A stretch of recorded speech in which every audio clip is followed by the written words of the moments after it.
applaudit notre grand sauveur.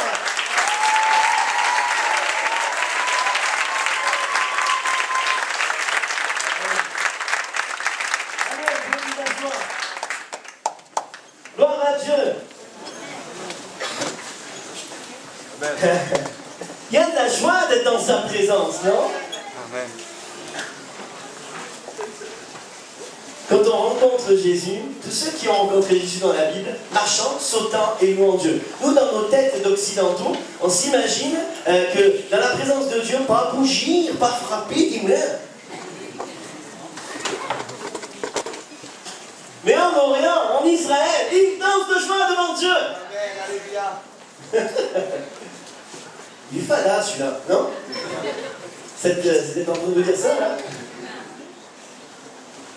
Il y a des signes de conversion. Il y a des signes quand on rentre dans la présence de Dieu. Oui.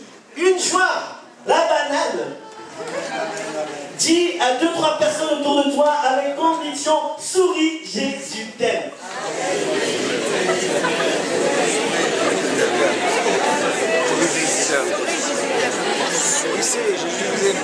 Vous savez, à quoi on reconnaît un pasteur? Il sourit. Il aime Jésus. J'ai Fred en face de moi, et il est rassurant, il sourit, il aime le Seigneur. Hein? Et tous mes frères pasteurs sont là, tous les ingrédients sont là pour passer un bon moment. Amen, amen. Hein, ma soeur? On aime la présence de Dieu. Quand on rencontre Jésus, c'est une révolution dans notre vie. Peut-être en France, c'est pas naturel de sourire. L'emblème de la France, c'est Cocorico. Mais pour rencontrer Jésus, j'ai pas besoin de cocorico. J'ai besoin de plier les genoux devant lui. Et on va voir qu'en 2015, Dieu a un projet pour notre vie. Il veut nous bénir abondamment. Mais a-t-on idée de ce que c'est la bénédiction? Est-ce que vous voulez être béni ce soir? Non. Est-ce que vous voulez être béni ce soir? Amen. Allez, on refait ça. Est-ce que vous voulez être béni ce soir? Amen. On va voir dans une demi-heure. Eh oui. Seulement les disciples peuvent être bénis. Nous, pour nous, la bénédiction, c'est posséder et davantage. Certains peuvent croire que Jésus est venu pour améliorer notre quotidien. Mais la Bible nous dit que c'est avec beaucoup de tribulations, beaucoup de persécutions, que vous rentrerez dans le royaume de Dieu. Tu veux rentrer dans le royaume de Dieu? Gloire à Dieu. Alors accepte les persécutions et tout ce qui va avec. Aïe, aïe, aïe, caramba. Et ça, c'est la vie chrétienne normale. On va voir un petit peu. Un homme qui s'appelait Jacob. Dieu a changé son nom. Il a appelé Israël. Il a transformé sa vie. Amen. Et on se rend compte que des années après, il va perdre son fils Joseph. En tout cas, lui, il va penser qu'il est mort. Et on se rend compte qu'il y a un jeu de mots dans la parole de Dieu. J'aime bien ces petits versets où la Bible nous dit que lorsque l'aîné va arriver à la maison, et il va dire, mais ton fils, lui, il dit non, c'est pas vrai, il ne le croyait pas, il était triste, des années qu'il était dans la dépression. Et la Bible nous dit, alors que pourtant il avait été transformé par Dieu, alors que pourtant il s'appelait Israël, il était rentré dans l'héritage des enfants de Dieu. C'est qu'il y a un héritage pour nous? Dès maintenant, nous vivons l'éternité. Dès maintenant, nous sommes dans une dimension d'éternité. Nous ne travaillons plus pour cette terre, mais nous investissons pour le ciel. Quelqu'un peut dire Amen? Ah, c'est mieux. Et on se rend compte dans ce petit jeu de mots que la Bible nous dit que Jacob ne croyait pas son fils. Et qu'il ne croyait pas que Joseph pouvait être vivant. Et bien souvent, notre ennemi, c'est un assassin. Il détruit la foi, il détruit l'espérance, il détruit l'espoir. Mais ce n'est pas parce qu'il détruit qu'il ne reste pas un petit quelque chose.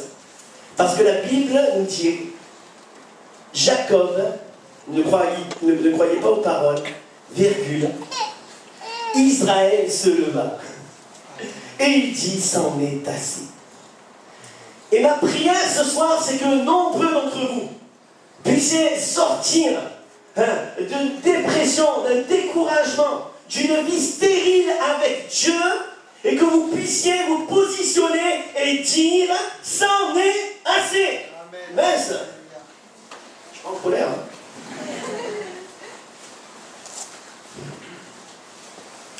C'est qui croit au surnaturel de Dieu? Ah, je croyais qu'on était dans une église catholique. Ah, excusez-moi les catholiques. J'ai rien contre les catholiques, hein. Ça n'a rien à voir. On va dans une église catholique, c'est cérémonieux, il y a des statues partout. Mais où est la présence de Dieu? Est-ce que vous croyez qu'on peut voir Jésus? Dieu nous appelle à marcher par la foi. Bien. À marcher par la foi. Mais la Bible nous dit que si on marche par la foi, si tu crois, tu verras. Ah, c'est vrai alors. Hein? On peut voir Jésus. Non? Il y a 2000 ans, Jésus est ressuscité, il se révèle à plus de, combien d'ici? 500. Non? Plein. Et il leur dit, je vais vous envoyer le fuego. Je vais vous envoyer le Saint-Esprit, je vais être mes témoins, je vais bouleverser votre vie. Une révolution dans votre cœur. Et tous ils sont à fond. Ouh, comme ce soir, on sort, on est à fond. Ouh. Et le jour de la Pentecôte, 500 hommes sont là, c'est ça?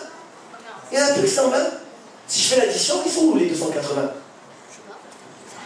Sacrée addition. Il y a un problème là. Ils ne sont pas là malgré eux. Peut-être.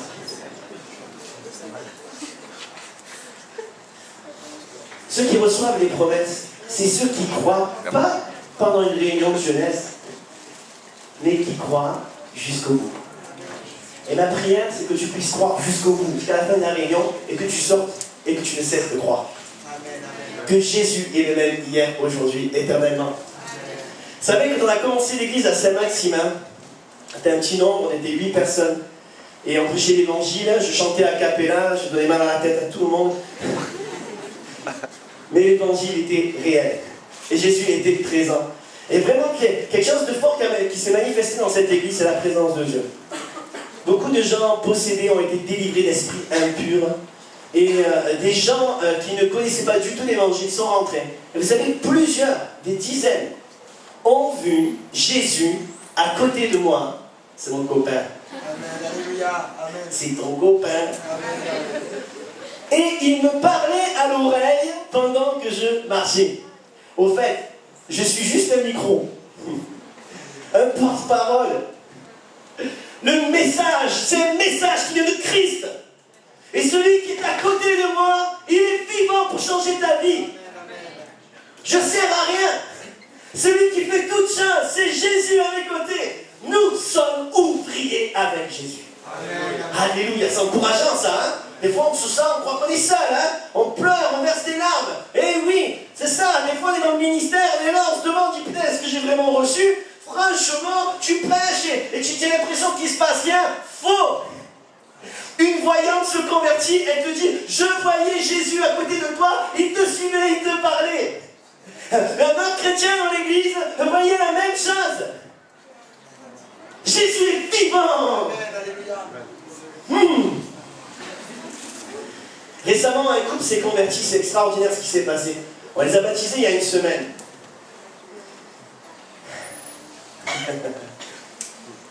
La maman ne croyait pas du tout en Dieu, mais elle voulait que leurs enfants aient une éducation chrétienne.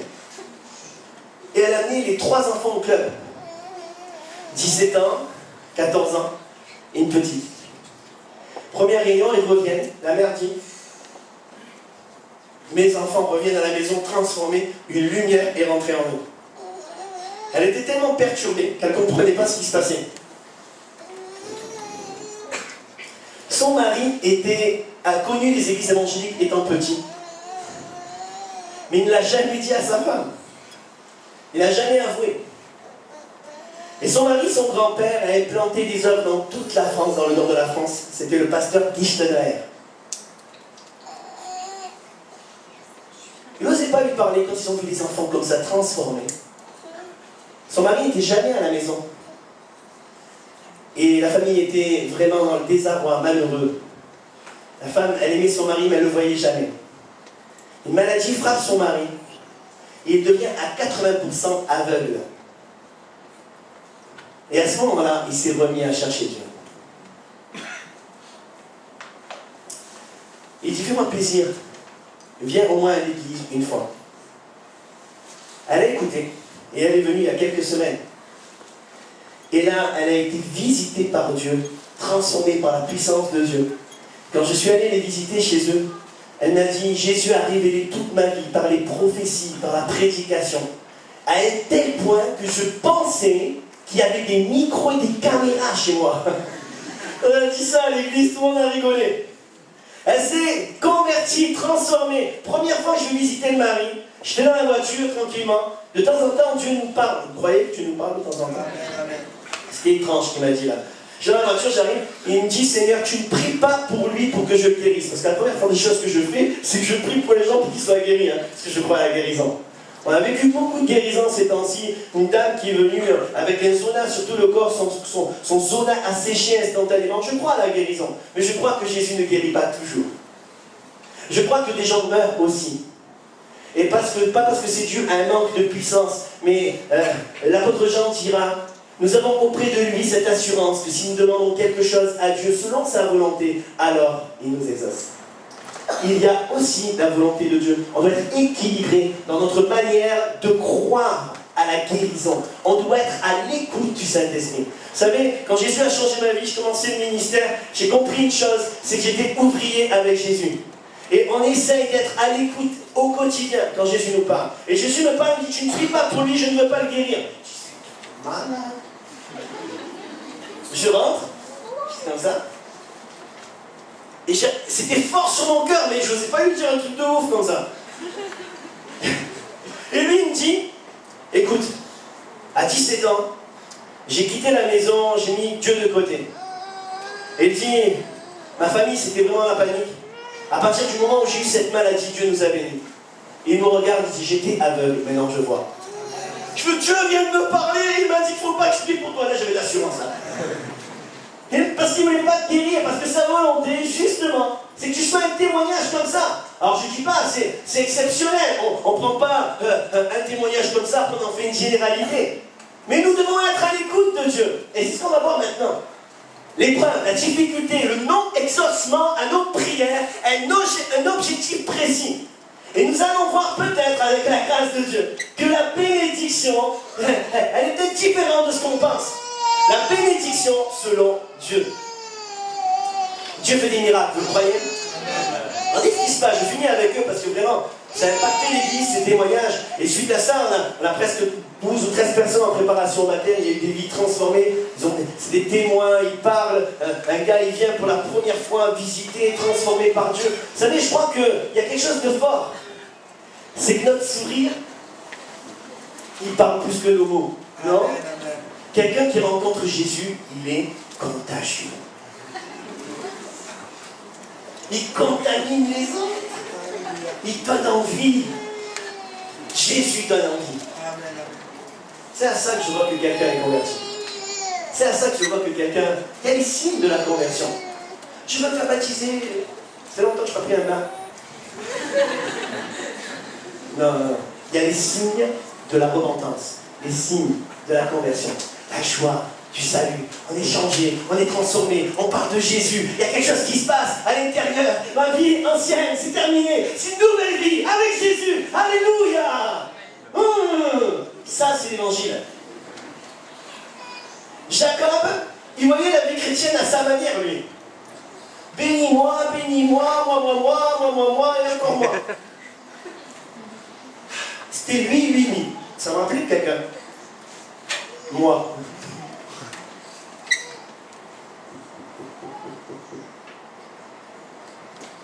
Quand j'ai commencé le ministère, vraiment, on a connu une forte croissance dans l'église d'Aix-en-Provence. Je bénis Dieu pour... c'est une grâce de Dieu, hein. C'est pas grâce à un homme.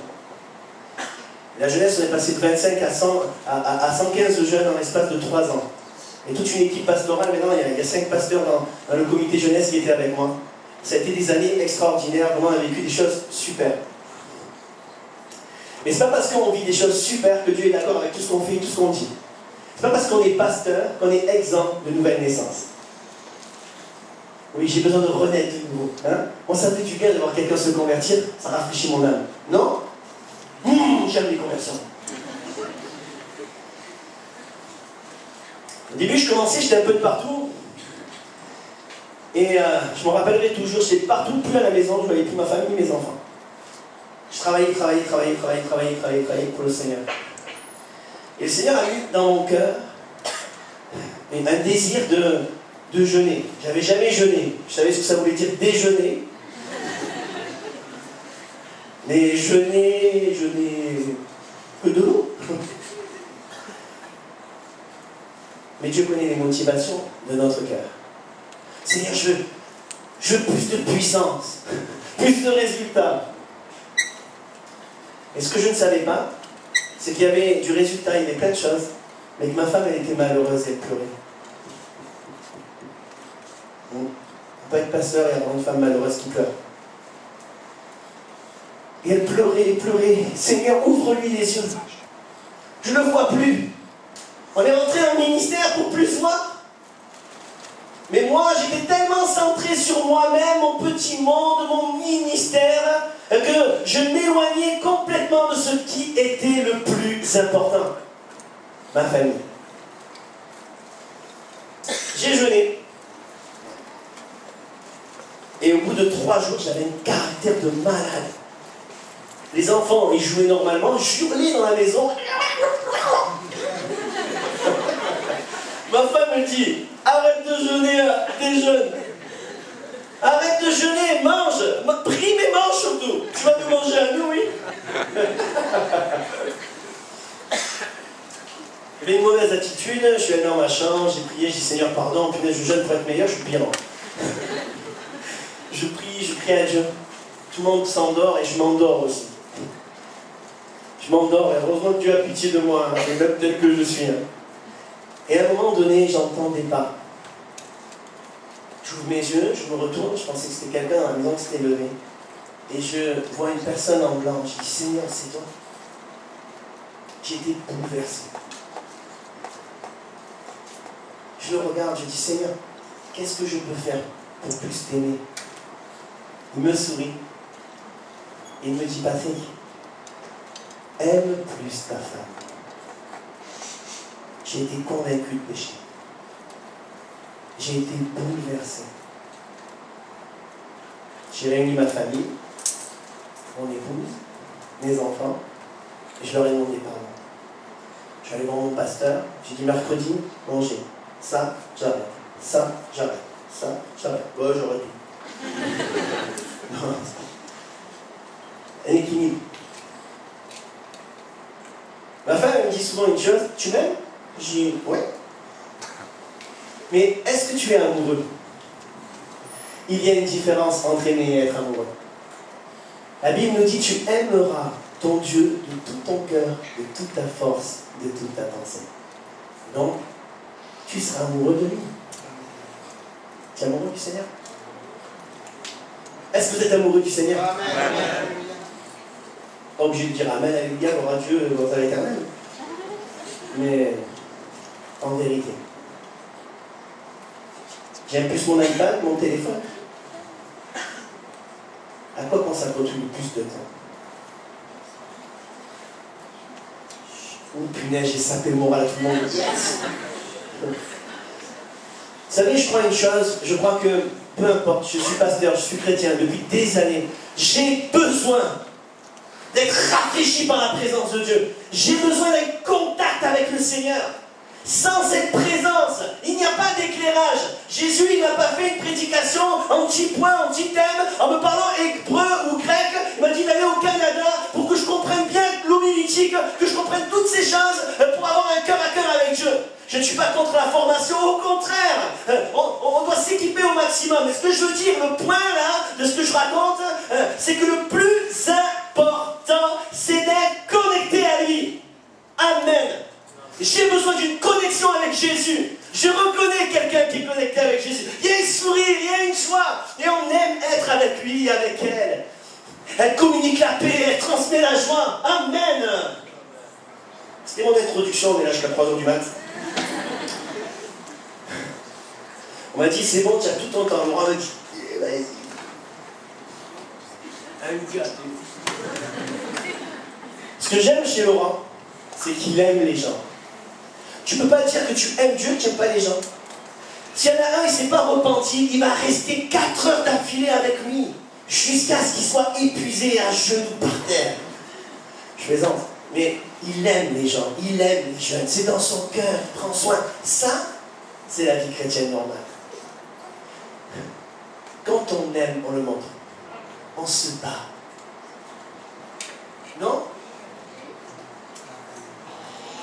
Pourquoi on a servi Dieu? Pourquoi on sert Dieu? Ah, mais mon petit, c'est bon ça. Voilà, un enfant, c'est pas compliqué. Tu peux venir prendre le micro, tu parleras mieux que moi. Genèse 32, verset 24. Genèse 32, verset 24. On connaît tous ce passage. J'aimerais juste, avec simplicité, on puisse comprendre quelques éléments ce soir et les appliquer pour notre vie. Jacob demeura seul. Alors un homme lutta avec lui jusqu'au lever de l'aurore, voyant qu'il ne pouvait le vaincre. Cet homme le frappa à l'emboîture de la hanche. L'emboîture de la hanche de Jacob se démit pendant qu'il luttait avec lui. Il dit, laisse-moi aller, car l'aurore se lève. Et Jacob répondit, je ne te laisserai point aller, que tu ne m'aies béni. Il lui dit, mais quel est ton nom? Il répondit, Jacob. Il dit encore, ton nom ne sera plus Jacob. Tu seras appelé Israël. Car tu as lutté avec Dieu et avec des hommes et tu as été vainqueur. Jacob l'interrogea en disant, fais-moi, je te prie, connaître ton nom. Il répondit, pourquoi demandes-tu mon nom? Et il le bénit là.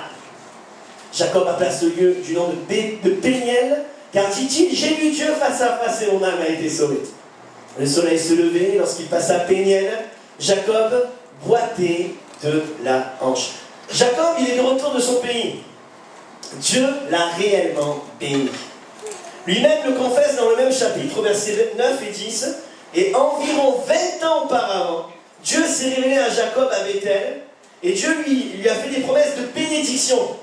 À son réveil, Jacob fera un vœu, et il dira, dans Genèse 28, 20, Jacob fit ce vœu 20 ans avant, en disant, si Dieu est avec moi, regardez bien, si Dieu est avec moi, si Dieu me garde pendant ce voyage que je fais, s'il me donne du pain à manger, s'il me donne des habits pour me vêtir, s'il me donne une PlayStation, s'il me donne une tablette, s'il me donne iPhone 6 Plus, s'il me donne...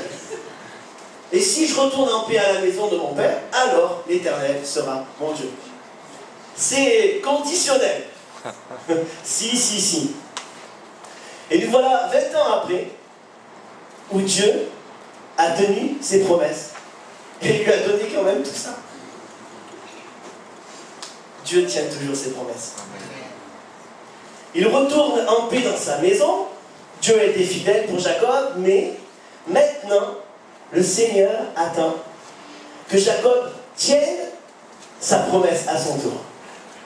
Dieu est toujours fidèle, vous le croyez? Et il attend que nous aussi, nous tenons promesse. C'est comme un rappel de Dieu pour Jacob. Tiendras-tu ta parole? Serai-je ton Dieu? Vous savez, bien souvent, on s'imagine, si Dieu me donne ça, si Dieu me donne ça, mais Dieu attend, il regarde. Hein? Il va guérir les 10 lépreux. Un seul va comprendre le but de la guérison. Le but de la guérison, c'est pas seulement qu'on vive quelque chose d'exceptionnel avec Dieu. Mais c'est pour susciter un intérêt aux incroyants, à ceux qui ne connaissent pas Dieu, pour qu'ils se tournent vers Dieu et qu'ils marchent avec Jésus. Quel intérêt de vivre une expérience exceptionnelle, et le jour où Jésus vient nous chercher, nous sommes perdus. Quel intérêt de vivre des choses incroyables avec Dieu, si je ne suis pas sauvé, si je ne suis pas transformé, ça ne sert à rien. Mais malgré ça, Dieu a quand même donné à Jacob tout ce qu'il lui demandait. C'est pas un truc de fou. Ça me rappelle Pierre. Pierre, il va à la pêche, il galère grave toute la nuit. Non? Il pêche, il trouve rien. Il dit à Seigneur, j'ai galéré grave toute la nuit. Traduction, Pascal Nadal et Jour. Pierre, jette les filets du côté droit. J'ai jeté à gauche, à droite, tout partout. Non, il n'a pas discuté. Et tu en trouveras. Et Pierre, il est bouleversé. Il appelle tous ses collègues, les filets sont pleins. Pierre comprend une chose. C'est pas important qu'il y ait tant de poissons, mais Jésus démontre ce qui est important pour toi est important pour moi. C'est ça l'évangile. Jésus nous aime et il nous donne des choses. Mais des fois, il ne nous donne pas aussi. Parce que ça peut être mauvais et nuisible pour notre vie. S'il nous donne trop, au lieu que c'est un effet positif et que ça m'amène à marcher avec Dieu, ça peut m'éloigner du plan de Dieu. Est-ce qu'on croit que le Seigneur il est bienveillant? Amen. Et que ce qu'il nous donne pas, c'est ce qu'il y a de mieux pour nous. Oui ou non? On continue. Jacob demeura seul. C'est quand on est seul, en fait qu'on laisse la possibilité à Dieu de nous parler. C'est quand on est seul, qu'il n'y a personne dans notre chambre, dans notre intimité, qu'on laisse la possibilité à Dieu de travailler notre cœur et de nous parler au plus profond de notre être, dans nos pensées, dans nos cœurs. Et ces temps d'isolement sont nécessaires. La Bible nous dit que Jésus, il se mettait à l'écart pour prier son Père, oui ou non? Il guérit toute la journée, il touche les gens sont bénis, ils sont guéris. Et malgré qu'il soit fatigué de l'effort qu'il a fourni toute la journée, il se mettait à l'écart pour prier son Père. Pourquoi? Parce que j'ai besoin d'être seul avec mon Dieu. C'est là qu'il régénère mon être entier. Mes forces physiques, mes forces spirituelles sont renouvelées. Il renouvelle les forces pendant la marche. Et marcher selon Dieu, c'est être seul avec Jésus. Et si tu ne t'arrêtes jamais, on est en 2015, peut-être que 2016 sera comme 2014, où peu de miraculeux dans ta vie, peu de choses, peu de moments où Dieu est présent, parce que tu ne prends pas le temps d'être seul avec le Seigneur.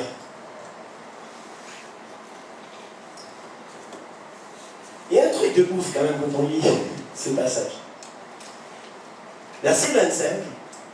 On lit ce passage, on a tous lu ce passage plusieurs fois. Jacob lutta avec Dieu.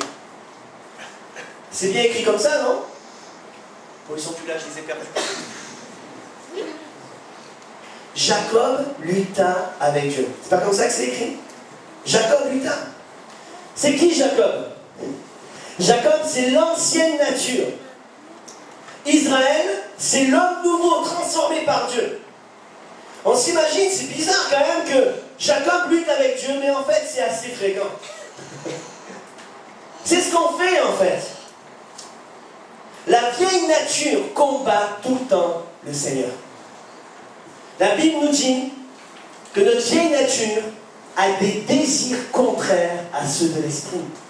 Vous êtes avec moi? Ouais?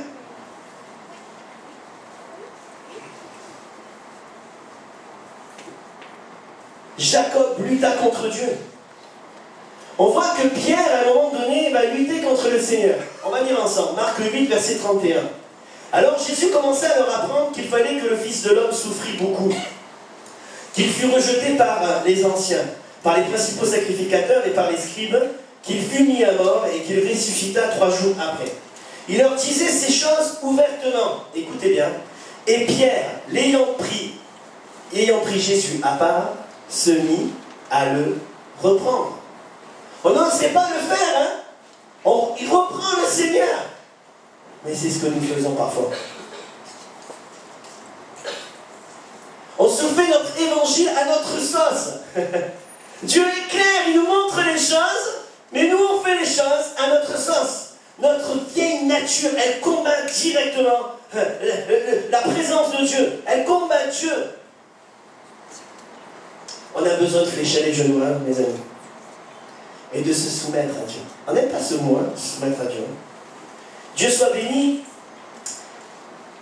Que le Seigneur ait voulu combattre toute la nuit contre Jacob. Non? Franchement. Jusqu'à ce qu'il se soumette à Dieu. Car Dieu sait que c'est notre seule chance de succès, nous soumettre à lui. Dieu aurait pu partir, mais il est resté. Jacob, tu me résistes? Eh bien c'est bon, je m'en vais. Non. Le Seigneur, il est resté. Et des fois, on lui résiste. Des fois, voilà, il y a un appel du Saint-Esprit. Viens dans ma présence, je veux te parler, je veux te renouveler. Ne cherche pas des solutions humaines. Ne cherche pas tes propres solutions par tes propres forces. Viens dans ma présence, je vais t'éclairer. Je vais te donner la solution. Est-ce qu'on croit à la solution de Dieu? Est-ce qu'on croit à la solution du Saint-Esprit?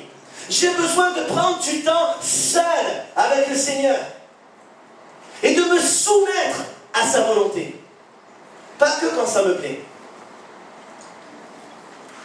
Mais d'être convaincu que Dieu est amour. On est convaincu?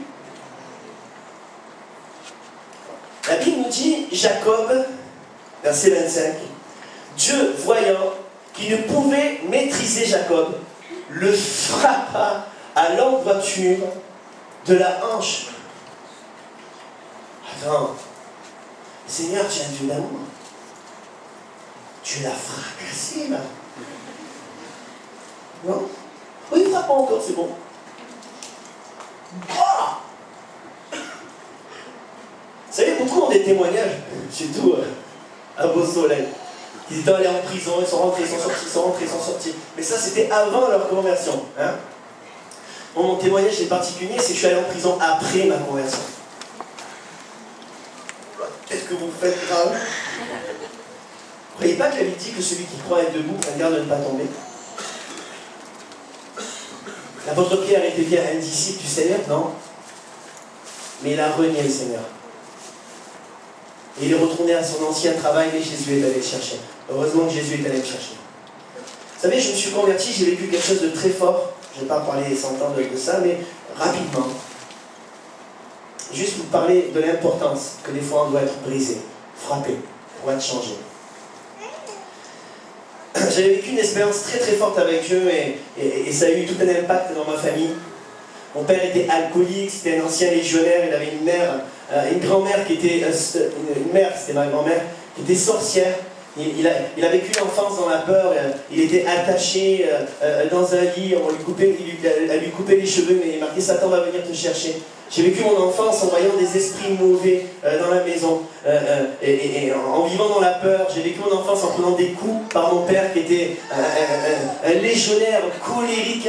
Je ne pouvais même plus m'asseoir lorsque j'allais à l'école tellement que j'avais pris des coups, et je me suis dit la seule chose, dès que j'arriverai à l'âge de l'adolescence, je vais le pointer. Et plus jamais il frappera ma soeur, plus jamais il frappera ma mère. Jésus a changé ma vie, mon père est tombé à genoux devant le Seigneur alors qu'il n'avait peur de personne. Et le Seigneur l'a délivré de l'alcool alors qu'il buvait des litres de bière, des bouteilles de pastis par jour. C'était un alcoolique profond. Et Dieu a transformé complètement sa vie. Gloire à Dieu. J'avais manqué beaucoup de choses dans ma vie, dans mon enfance. Et arrivé à l'âge de 20 ans, j'étais directeur d'agence d'une grande société. Et sur 5000 vendeurs France, je faisais partie des 5 meilleurs vendeurs France. À l'époque, si je disais que, parce que ça remonte à plus de 20 ans, je gagnais l'équivalent de 15 000 € par mois, beaucoup d'argent. Pour un jeune de quartier, pour un jeune qui avait connu la misère, voiture de luxe, Audi et compagnie, des costumes, en veux-tu, en voilà. Et petit à petit, alors que j'avais connu la présence de Dieu, alors que j'avais connu la grâce de Dieu, j'avais vu des miracles dans ma famille, j'avais vu des miracles dans mon entourage, j'avais vécu des expériences extraordinaires avec Dieu, petit à petit dans mon cœur, la présence de Dieu a disparu petit à petit pour laisser la place à la cupidité, à l'argent, à l'amour de ce monde. Je continue à aller à l'église, je continue à donner des dons spirituels, puisque Jésus nous dit qu'il ne se repent pas de ses dons. Mais je n'étais plus seul avec Jésus, je n'étais plus connecté dans sa présence. Et un jour, Dieu, au travers d'une vision, dans mon enfance, dans ma jeunesse, je dirais, au début de ma conversion, avait montré 2 colonnes, une parfaitement solide et terminée, et une autre brisée. Et je n'avais pas compris cette vision. Et quelques années plus tard, je n'ai écouté personne, ni mon épouse, ni personne. Et je me suis associé avec un inconverti, et je ne savais pas ce qu'il faisait, trafic d'armes. Et que ce gars-là, il s'était fait attraper par la police et il a dit qu'il a partagé tous les millions là, qu'il avait détournés et qu'ils avaient partagé avec moi. Ce qui était faux. Hein. Ma femme était enceinte et elle devait accoucher 1 semaine, 2 semaines après. Et un matin, les gendarmes arrivent à la maison, garde à vue. Et je me retrouve devant le procureur, non, le juge d'instruction, pardon. Et il dit voilà, pendant l'enquête, vous serez un papa en prison. Là, toute ma vie s'effondre. J'étais un gars qui gagnait bien sa vie. J'avais une place importante dans l'église, une certaine réputation, notoriété. Et là, d'un coup, tout s'effondre, tu te retrouves avec les pires des pires dans une prison. Mais gloire soit rendue à Dieu, parce que c'est dans la prison que je suis redevenu réellement libre.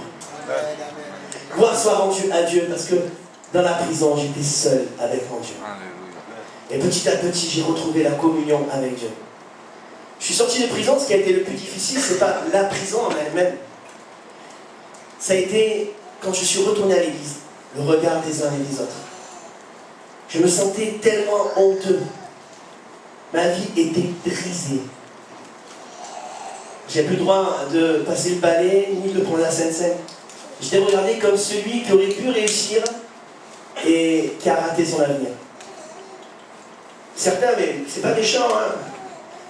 Mais un serviteur de Dieu m'avait dit, et plus jamais il servira Dieu, plus jamais. Certainement, il avait reçu quelque chose, ce petit jeune, et plus jamais. J'avais 24 ans, pendant 4 ans, j'ai vécu dans la honte. Et un matin, j'étais ruiné vraiment dans mon cœur, et je priais, sans ouvrir la bouche. Est-ce que tu crois que Dieu entend les soupirs de ton cœur? Et je dis, Seigneur, tout ce que tu m'as donné, ton esprit, ton appel, toutes ces choses, donne-les à quelqu'un d'autre. Je ne mérite pas de te servir. J'ai fait du mal à ton œuvre. J'ai eu un mauvais témoignage. J'ai blessé mon épouse. J'ai fait de la peine à toute ma famille. Et je n'ai pas le temps de finir de prier un don spirituel qui me dit, mais qui es-tu pour dire que je prends mon Saint-Esprit et le donne à quelqu'un d'autre? Qui es-tu pour dire que je prends cet appel et le donne à quelqu'un d'autre? J'ai mis un feu dans ton cœur. J'ai mis un feu dans ta bouche et personne ne pourra l'éteindre. Je vais ouvrir les portes et personne ne pourra les fermer. Sois fidèle dans les petites choses.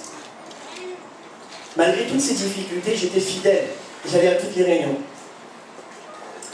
Et un jour, j'ai une vision.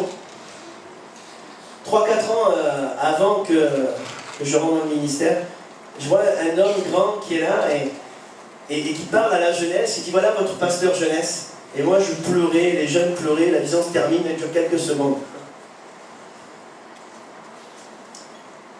Il y a un nouveau pasteur qui arrive et on va chez mon cousin. On va brûler du bois. Et quand on brûlait du bois, on avait coupé des arbres, il y avait des arbres des branches jusque-là. On a commencé à mettre de l'essence. J'ai allumé. Il y a eu une explosion, retour de flamme. Avec la déflagration, je suis parti à plus de 6 mètres. J'ai été brûlé au bras, 3e degré. Plus de cheveux, plus de sourcils, plus de peau. Mon visage avait triplé. On m'amène au Grand Brûlé à la Conception à Marseille. Là, le verdict tombe. On dit, monsieur, vous en avez pour entre 8 et 12 mois d'hospitalisation. Et certainement, vous ne retrouverez pas votre peau, on va vous greffer des peaux, on va prendre des morceaux de peau de partout, on va vous mettre sur les bras, sur le visage. Et là, j'étais complètement effondré. Tout le monde s'en va, je me retrouve seul avec le Seigneur et je savais que l'Église priait. Mes blessures profondes, c'était l'Église. Mais j'avais oublié que l'Église allait m'aimer. Et que l'Église n'est pas parfaite, parce que déjà j'en fais partie. Et qu'on doit s'aimer les uns les autres. J'ouvre la Bible, je n'ai pas l'habitude d'ouvrir la Bible au hasard, j'avais les mains, elles avaient triplé, j'ouvre la Bible dans l'Ésaïe. Et Dieu me disait, comme une terre aride dans les flammes, je suis le Dieu qui dompte les flammes. C'est comme si Dieu me disait, dans les flammes, dans ton épreuve, j'étais là. J'avais besoin d'être brisé. J'avais besoin d'être humilié. J'avais besoin d'être frappé comme Jacob à l'emboîture de la hanche. Pour comprendre que tout est grâce. Et que celui qui change ma façon de marcher et de voir, c'est Jésus. Amen. Alléluia, vous le croyez? Amen. Jésus a changé ma vie, il y a eu une transformation. Et quelques semaines après, Alain Trichard me demande d'être responsable de jeunesse et il me présente, il dit voilà votre pasteur jeunesse. Et ce soir-là, je raconte mon témoignage comme je suis en train de faire en fait ce soir.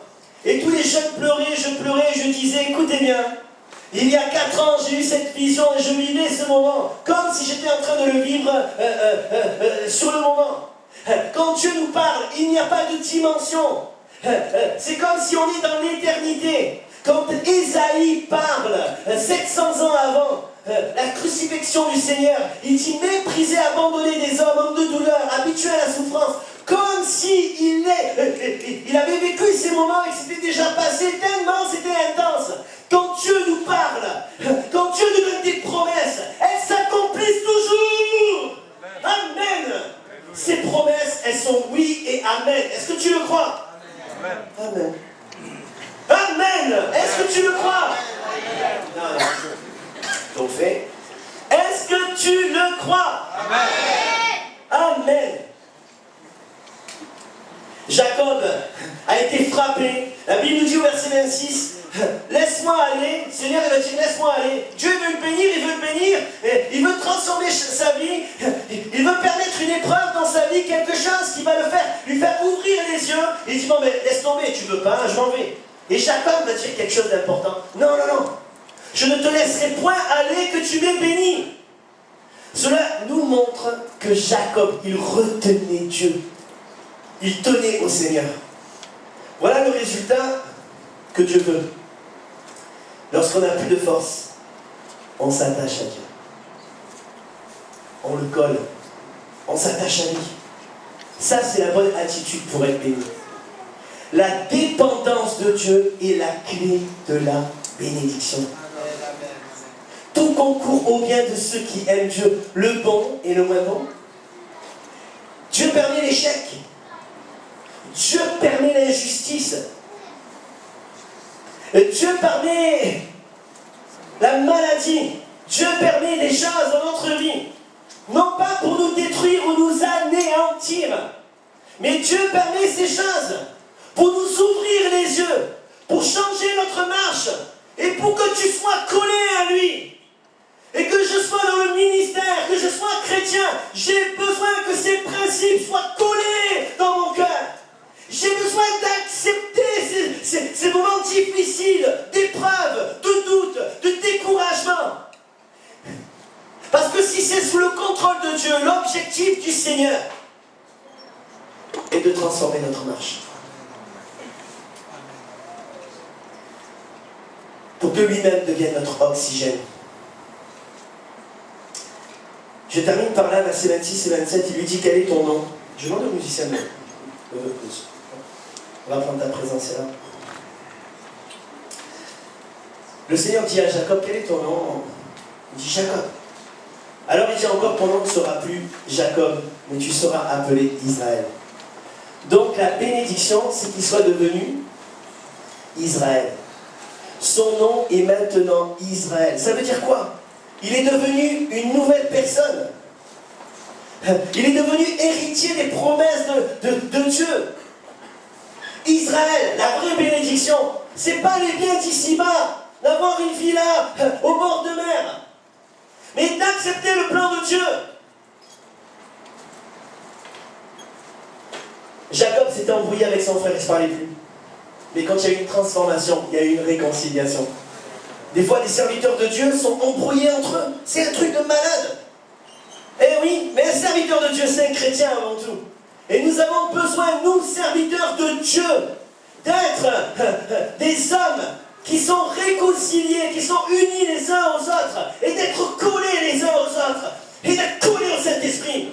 Dieu veut unir les serviteurs de Dieu, il veut qu'on travaille ensemble. Dieu veut unir le peuple de Dieu. Il n'y a pas l'église de ci, l'église de là. Il y a l'église de Jésus-Christ. L'église qui est héritière des promesses. Nous sommes tous héritiers des mêmes promesses. Mais nous devons tous comprendre les mêmes principes. Nous devons tous être collés au Saint-Esprit. Et être collé au Saint-Esprit, c'est pas seulement remuer les lèvres. Mais celui qui est collé au Saint-Esprit, il est transformé par Dieu. Il n'y a pas de jugement, il n'y a pas de condamnation, il n'y a pas de critique, d'amertume, mais au contraire, une action du Saint-Esprit qui frappe et qui change ma marche. 2015, une marche nouvelle. J'aimerais qu'on ferme nos yeux.